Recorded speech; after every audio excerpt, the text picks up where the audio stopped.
Salam, xoş gördük sizi, hörmətli müəllimlər. Bugün biz sizinlə dil qaydalarının ölçülməsi yollarından danışacağıq. Bu mövzu ilə bağlı əvvəlki videoda biz dil qaydalarının daha səmərəli öyrədilməsi yollarından danışmışdıq. İndi isə dil qaydalarının səmərəli şəkildə ölçülməsindən bəhs edəcəyik.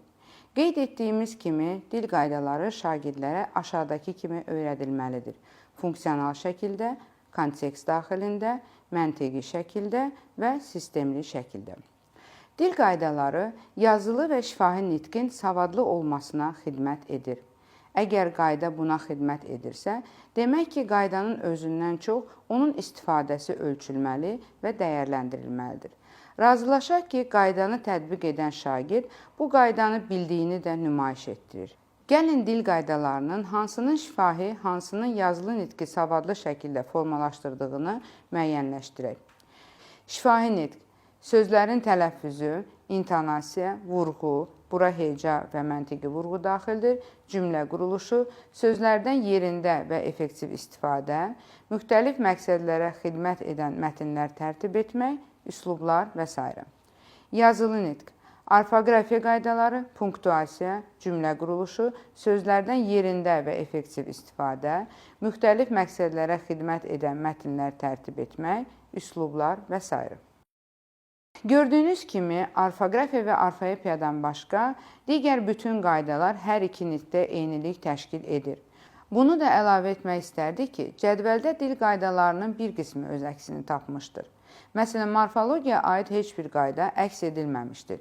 Adlarını çəkmədiyimiz dil qaydalarının öyrədilməsi də eyni məqsəd daşıyır. Məsələn, sifəti müqayisə dərəcələri şagirdlərə keçilirsə, bu qaydada fikrin istifadəsinə və sözün orfoqrafik cəhətdən düzgün yazılmasına xidmət edir. Şagirdlərin dil qaydaları haqqında bilik və bacarıqlar hazırda necə ölçülür? Biz müəllimlər məktəbdə müxtəlif qiymətləndirmələr zamanı şagirdlərin dil qaydaları ilə bağlı bilik və bacarıqlarını çox vaxt əlahiddə testlərlə, yəni kontekstdən kənar tapşırıqlarla yoxlayırıq. Məsələn, nümunəyə diqqət yetirək. Hansı sıradakı bütün isimlər çıxışlıq hal şəkilçisi qəbul etdikdə hal şəkilçisinin yazılışı ilə tələffüzü fərqlənir?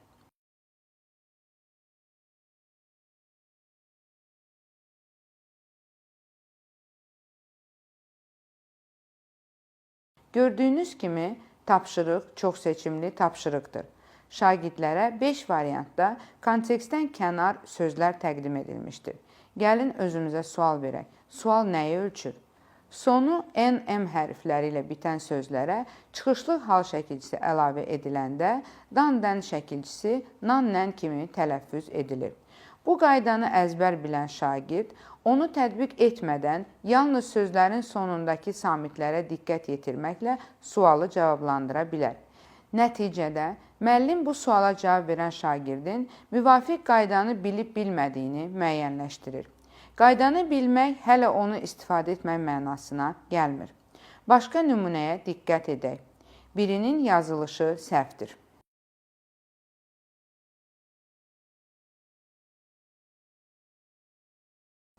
Yenə də çox seçimli sualdır.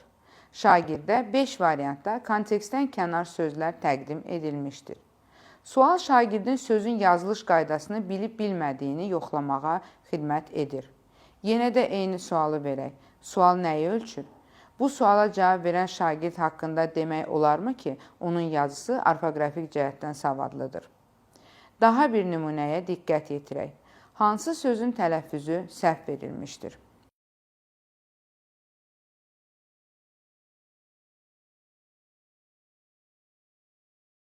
Yenə də şagirdə 5 variantda kontekstdən kənar sözlər təqdim edilmişdir. Sizcə, orfoepiyanı bu şəkildə ölçmək şagirdin sözləri düzgün tələffüz etdiyi haqqında informasiya verirmi? Və ya onun bu qaydanı nitqində tətbiq etdiyini təsdiq edirmi? Əlbəttə ki, xeyr. O zaman belə bir sual meydana çıxır. Dil qaydalarını necə ölçmək olar ki, şagirdlərin bu qaydaları düzgün tətbiq etdiyini müəyyənləşdirə bilək? Bu suala cavab verməmişdən əvvəl bir daha xatırlatmaq istərdik ki, dil qaydaları əvvəldə də dediyimiz kimi nitqin savadlı olmasına xidmət edir. Buna görə də şagirdlərə qaydaları funksional şəkildə öyrətmək, onlara nəyi, harada və necə istifadə edəcəklərini izah etmək vacibdir. Bu, şagirdin öyrənməsini məqsədyönlü edir. Deyilənləri nəzərə alaraq belə nəticəyə gəlmək olar. Dil qaydalarının kontekstdə və bacarıq yönümlü yoxlanılması şagirdlərin bu sahədə bilik və bacarığı haqqında daha etibarlı məlumat verər. Bu, həm də müəllimin işini səmərəli planlaşdırmağa da kömək edəcəkdir. Hansı üsulla dil qaydalarının kontekstdə ölçülməsinə və dəyərləndirilməsinə çatmaq olar? Mətni ucadan oxumaq. Şagirdlərin mətni ucadan oxuması, sözləri düzgün tələffüz edib etmədiyini, intonasiyadan, məntiqi vurğudan düzgün istifadə edib etmədiyini ölçməyə imkan verir. Dəyərləndirmənin məqsədli şəkildə aparılması üçün müəllim məqsədə uyğun olaraq meyarları müəyyənləşdirir, şagirdlərə elan edir və özündə qeydiyyat aparır. Məsələn, neçə sözün və daha çox hansı qaydaya aid olan sözlərin düzgün tələffüz etmədiyinin qeydiyyatını aparmaq olar. Şifahi nitq bacarıqlarını bura məqsədə uyğun mətn tərtib etmək, qarşısındakını inandırmaq, intonasiya və s. daxildir, təqdim etmə zamanı da ölçmək mümkündür. Şagirdin öz yazdığı mətni ucadan oxuması isə söz və ifadələrin yerində işlənib işlənmədiyini, cümlə strukturlarının düzgün qurulub-qurulmadığını, qrammatik səhvləri, fikrin ardıcıllığında buraxılmış səhvləri özünün müəyyənləşdirilməsinə də şərait yaradır. Yazı yazmaq. Dil qaydalarını kontekstdə ölçülməsinin bir vasitəsi də yazı yazdırmaqdır. Çünki şagird tərəfindən tərtib edilmiş mətn həm fikrin aydın və düzgün qəbul edilməsi üçün cümlə quruluşunu, fikrin ardıcıllığını, məntiqiliyini, sözlərin yerində işlənməsini, orfoqrafiya və punktuasiyanı, ümumiyyətlə bir çox qaydaları ölçməyə imkan verir. Bunun üçün rubriklə dəyərləndirmə aparmaq daha rahatdır. Rubriklə qiymətləndirmənin aparılması özünü qiymətləndirməyə, qarşılıqlı qiymətləndirməyə də şərait yaradır. Tapşırıqlarla yoxlanma. Qaydaların kontekstdə yoxlanılması, söz birləşməsi, cümlə vasitəsilə də mümkündür. Əsas məsələ tapşırığın düzgün tərtib edilməsi, bilik yönümlü deyil, bacarıq yönümlü olmasıdır. Nümunəyə diqqət yetirək. Hansı cümlədə altından xətt çəkilmiş söz birləşməsi mənanın düzgün anlaşılmasına mane olur?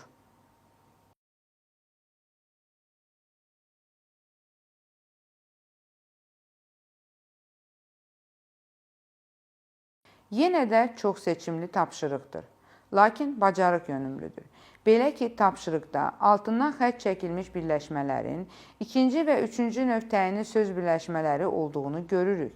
Lakin bu testdə birləşmənin növünü və ya quruluşunu müəyyənləşdirmək yox, onun cümlənin mənasına necə təsir etdiyini anlaya bilmək bacarığı ölçülür.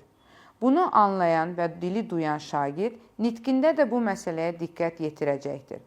Tapşırıqları tərtib edərkən həmçinin diqqət yetirmək lazımdır ki, şagird haqqında daha etibarlı informasiya əldə etmək mümkün olsun. Gəlin nümunələrə diqqət yetirək. Cümlələrin birində durğu işarəsi səhvinə yol verilmişdir.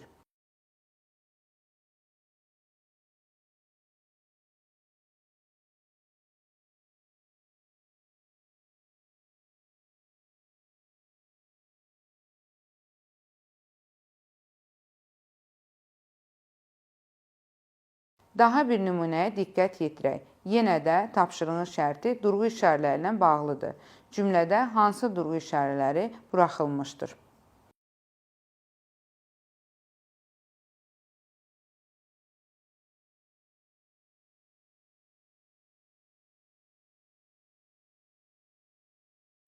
Ekranda iki tapşırıq görürsünüz. Hər iki tapşırıq durğu işarələrini praktik şəkildə ölçməyə xidmət edir. Hər iki tapşırıqda qayda kontekstdə yoxlanır. Lakin bu tapşırıqların ikincisində şagirdin diqqətsizliyi yanlış cavabla nəticələnə bilər ki, bu da onun bu mövzu ilə bağlı bilik və bacarığının nə dərəcədə olduğunu müəyyənləşdirməyə mane ola bilər. Dediklərimizi yekunlaşdırsaq, bu qənaətə gəlmək olar ki, Şagirdlərin dil qaydaları ilə bağlı bilik və bacarıqları kontekst daxilində ölçülməli, bacarıq yönümlü olmalı və şagird haqqında etibarlı informasiya ötürməlidir. Xatırlatmaq istərdim ki, oxuyub anlama bacarığını ölçməyə xidmət edən mətnlər üzərində dil qaydalarına aid sualların verilməsi yol verilməzdir. Çünki mətndə durğu işarəsinin məqsədli şəkildə buraxılması, sözün orfoqrafik cəhətdən yanlış yazılması şagirdin mətni anlamasını çətinləşdirir. Ona görə oxuyub anlamaq üçün nəzərdə tutulan mətnə qoyulan tapşırıqlar yalnız oxuyub anlamağa xidmət etməlidir. Daha sonra yenə də kontekst daxilində, məsələn, şagirdə oxuduğu mətn haqqında fikirlərini yazdırarkən dil qaydalarını yoxlaya bilərsiniz. Hörmətli müəllimlər, dil qaydaları, qrammatika şagird özü tətbiq etdiyində möhkəmlənir və bununla da savadlı nitq vərdişə çevrilir. Çalışmaq lazımdır ki, şagirdlər qaydaları əzbərləməsinlər, nitqlərində tətbiq etsinlər. Bunun üçün də formativ qiymətləndirmədə şagirdlərə yazı yazdırmalı, onları danışmağa təşviq etməliyik. Diqqətinizə görə minnətdarıq.